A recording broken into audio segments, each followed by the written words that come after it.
Hi folks, it's Evo here from Thundermist Lure Company, and welcome to today's episode of Thundermist Fishing Tips. So glad to see you. Oh, there's a nicer one. I am out here on Lake St. Clair, and I finally got myself a nicer perch. I've been getting a lot of smaller ones, but that's a decent one right there. Nice sized perch. Okay. Yeah, it's my out here on Lake St. Clair. I'm just fishing outside of Mitchel's Bay.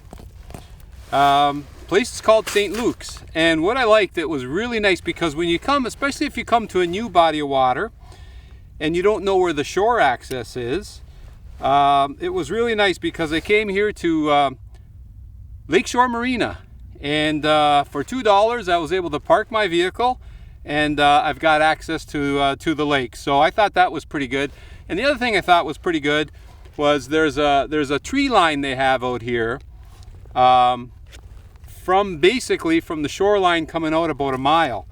And what they've done is they've planted evergreens along the way, so that makes it real easy to find your way back if you don't have a GPS. So I really like that as well. So that was pretty neat. So what I'm doing, folks, this is what I'm doing. I'm weeding through all these smaller fish one by one until eventually I catch a larger one or a medium-sized one. So that looks like what I'm gonna have to do today is keep weeding through these fish, but I'm having a lot of fun regardless. I don't mind. As long as I'm catching fish, it's always fun. And you know, the weather is going to turn actually really hot in the next week, even 2 weeks. The next couple days, double digits. It's going to be really hot, and we're going to have a melt. So this might actually be it for the ice fishing for this year. And you know, that's one thing to keep in mind. When you have a lake like this, there's 14 inches of ice. You have 1 day of warm weather, it's not really going to impact the 14 inches of ice. But you start to get a string of warm days, it definitely will. And where it really impacts first is on the shoreline, because you get that shoreline melt, and it makes it very difficult to access, and it makes it unsafe. So, and the rivers, well, the rivers, forget it, because the rivers, you've got that running water underneath the ice, and it just eats away at the ice, and it makes it very, very unsafe when the weather turns warmer. So the rivers are a definite no-no, that's for sure. But it looks like regardless, this is going to be the end of it. So I'm going to definitely stay out here all day and keep weeding through these fish. You gotta wait a few seconds, definitely in between bites. A little bit bigger, still small though. But that's okay, I don't mind. Like I say, I could do this all day long. And all I'm doing is I'm working that jig right off the bottom. It's about, we've got about 15, I'm gonna say 15 feet of water, 16 feet of water here. And I'm dropping it right down to the bottom, let it get to the bottom, and then I'm just lifting it and let it fall back and settle down. And I'm also jiggling it a bit to entice the bite. So it's a very, very subtle approach today with this sun out, beautiful day.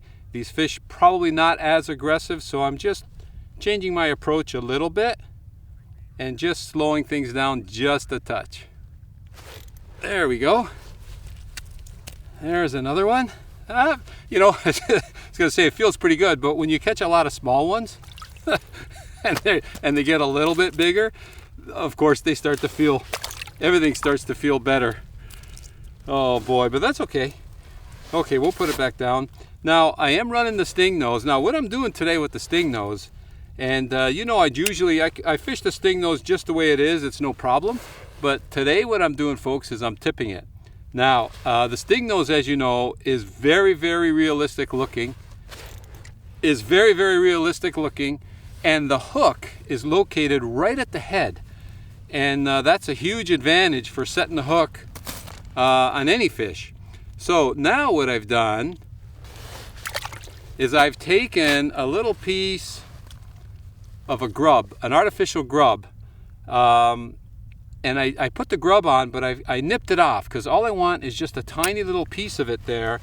And that little, because when I've tipped it like that, what it does two things, folks. Oh, this one feels a little better. Not really. Okay, what it does two things.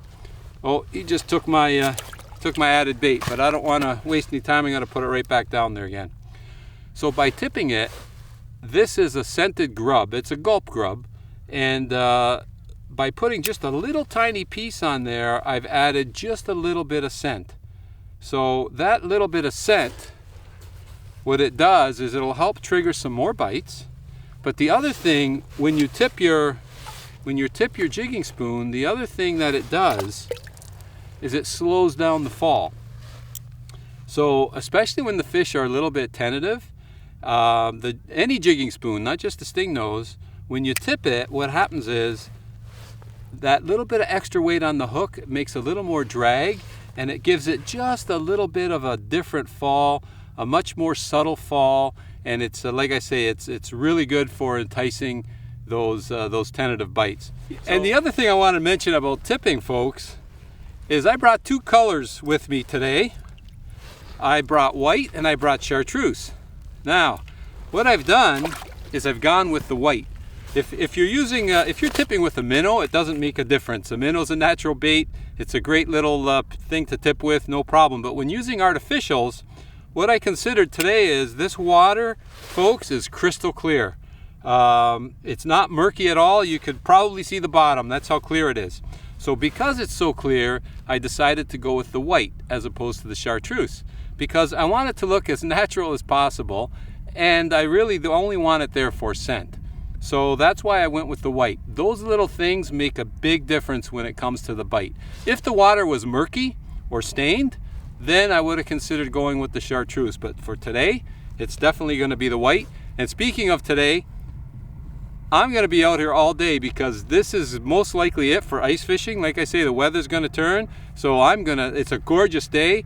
I'm going to stay out here all day long and take advantage of this great weather, fun fishing, and have myself a great day on the ice, because it'll be another 6-8 months before we're back out here again. So anyhow, folks, if you get an opportunity, give ice fishing a try.